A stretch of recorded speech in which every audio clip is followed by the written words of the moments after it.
Dining In by Javier Molina. Dialogue.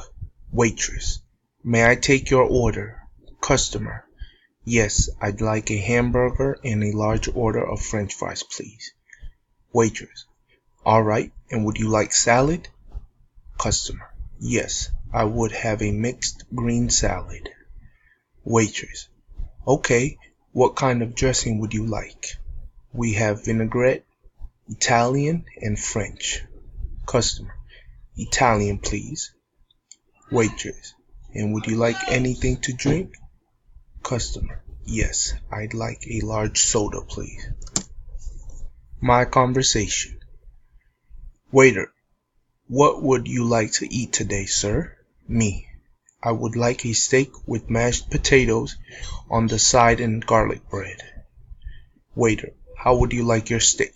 Well done, medium rare, or rare? I would like my steak well done. Waiter: Would you like anything else on the side or something to drink? Me: I would prefer some red wine if you have any. Waiter: Yes, sir, we do have red wine. Is there anything else I can give you? No, that would be all for now, thank you. Waiter: No problem, sir. Your meal will be out soon.